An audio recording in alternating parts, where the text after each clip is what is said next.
sauc Anastasija Prisartika. Es Valentīna Pudriņa. No sākuma mēs pastāstīsim, kas ir teletrafiks. Teletrafika teorijas priekšmets apraksta vispārīgos matemātiskos principus un praktiskos inženieru paņēmienus un instrumentus telekomunikāciju sistēmu novērtēšanā, kas saistās ar datu pārnesi telekomunikāciju tīklos.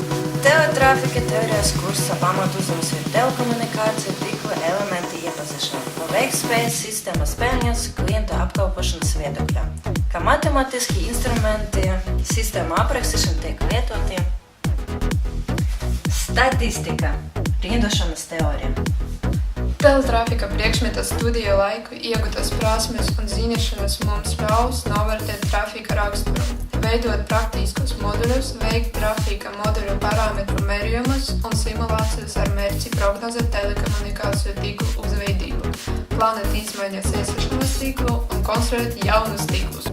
Šeit jūs redzat klientu apkalpošanas sistēmas modeļus.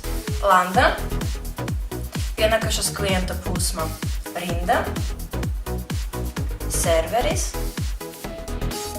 un aiziešu klientu plūsmā.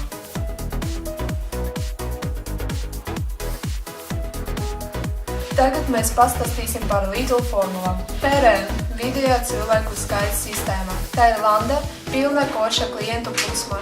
Landu var aprēķināt izmantojot formulu, kur kā klientu skaits mēs dalījam ar T novērošanas laiks vai vidējais laiks, kur klients pavada veikalā. Un šādi izskatās Lidl formula. Kā piemēru mēs aplūkosim šādu sistēmu.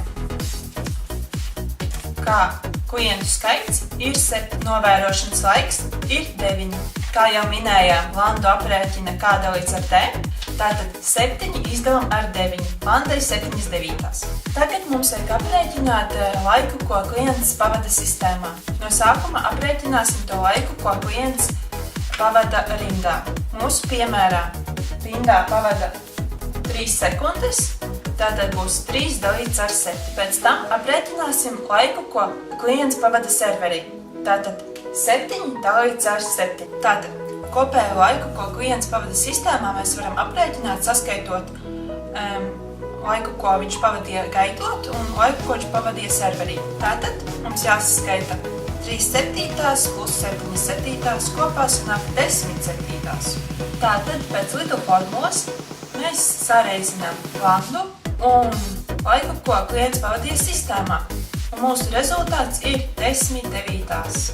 Paldies par uzmanību!